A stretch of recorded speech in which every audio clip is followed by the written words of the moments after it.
of them are like exactly what you said. They're empty, they're hollow. Um, but what I would say is that when you make the statement about the security, you should compare it with something similar. That's all I'm Why? saying.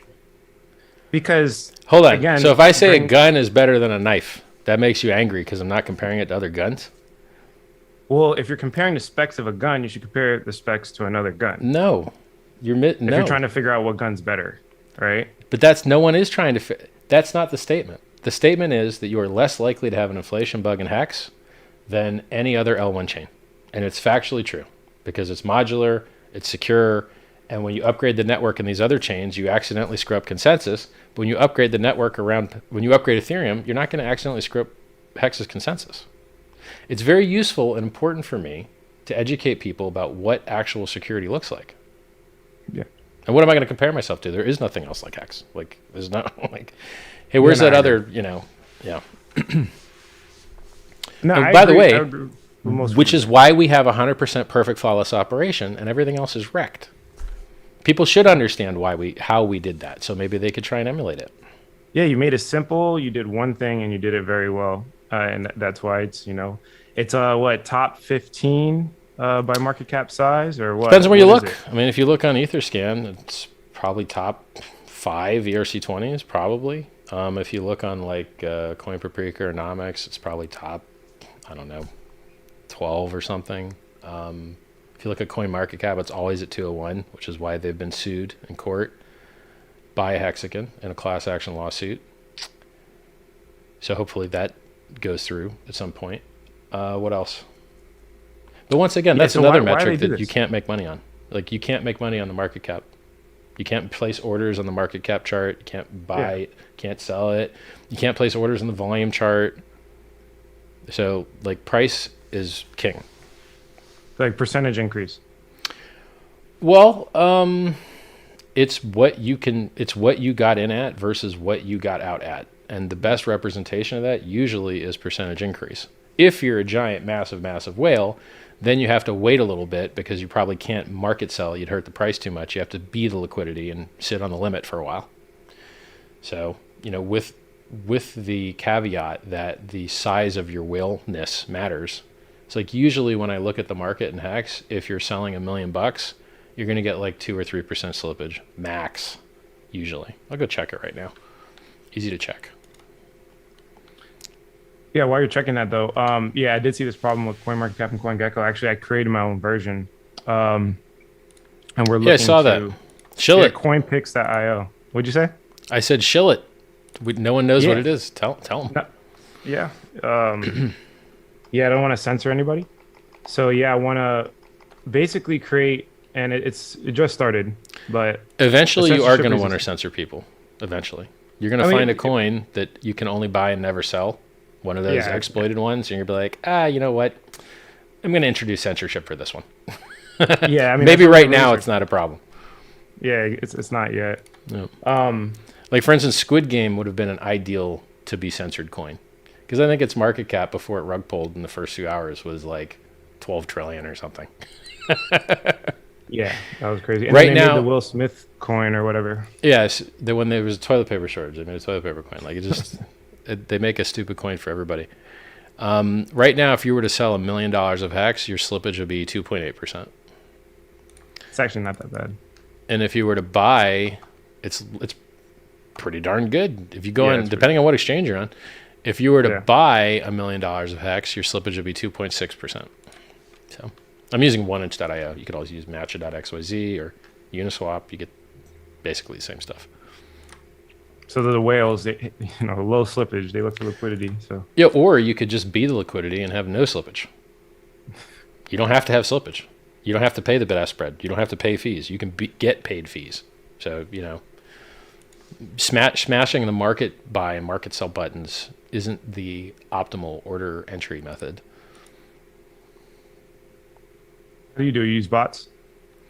No, I mean, you could just use 0x and place a limit order. So 1inch has limit orders, Matcha has limit orders. You could simulate a limit order using Uniswap v3 by placing liquidity, single-sided liquidity at the place where you want to sell. And you could even use, I would probably just use the most liquid pair So in Hex, sometimes it's 0.3% pair, sometimes it's the 1% pair. But like on other coins that are even more liquid, like Ethereum USDC, you could use a 0.01% pair, and you're just going to get filled at that price. And as long as you pull your liquidity after you're filled, it won't unfill.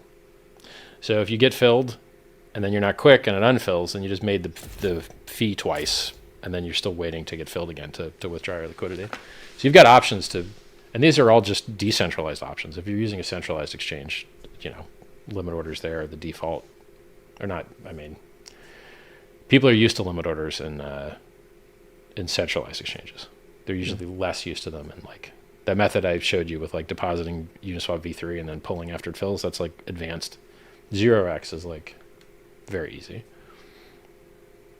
How's how are you gonna solve this issue? Do you have anything specific you're gonna use For what? for PulseX? Well, PulseX is its own exchange. So PulseX is a Uniswap v2 fork, which is nice because we have those beautiful audits and it's had all that uptime for years now. And it doesn't support single-sided liquidity, so you don't have to worry about that. If someone wants to build out the 0x kind of, well, you know what? Actually, I think there's already an easy way for us to plug in limit orders with it, because another Uniswap v2 fork did it, and the code's open source. So actually, I think there is a way for us to have limit orders in PulseX. It's not really a rush, but I think the code's already there. Like we would just have to put it in the front end, I think. I have to check it, but I mean, the dev in charge of PulseX told me that, so I'm telling you. You reminded me of it.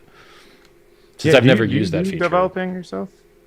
Not really. I mean, I can expect for business logic bugs if someone wants to sit down and pair code with me and tell me the syntax of what certain symbols do. But I would be better off hiring more devs than having to do that. So Yeah. like this is supposed to be my year of scaling, and yeah, we've got 10 devs, but like, I guess that's scale. I guess we have 10 devs, so okay. I guess we got that scale. But I wish I had my exchanges, we're working on the wallet, still hiring for that. Yeah, if I'm coding, I've done something terribly wrong, because there are people way better than me. Like, I check in on some of these. We've got different chat rooms for each project, and then like, depending on what chat room I click, I can't understand what the hell they're talking about. That's how complicated it is. I'm smart. I'm a smart dude.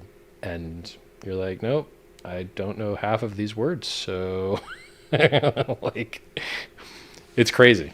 I mean, even understanding like Amazon's version of all the open source projects, you're like, because Amazon like takes open source projects, turns them into a service, slaps a new name on them. So like if you're used to like Kubernetes or different emulation softwares that allow you to like Docker, etc., you can make a package. Well, they have their own version of that. It has a different name. And then there's a software you use to set those up and tear them down and scale your infrastructure.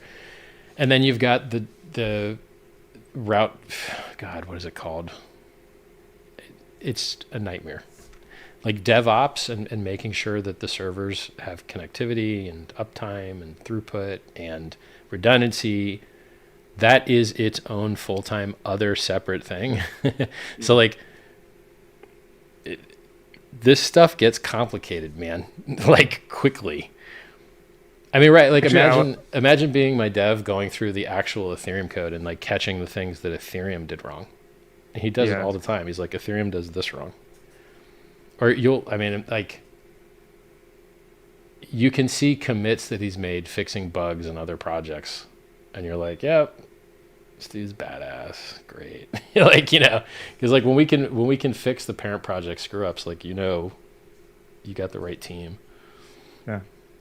So how do you manage that, man? Because like I have an issue with that. I have a couple of developers, and it's like I'm almost having to learn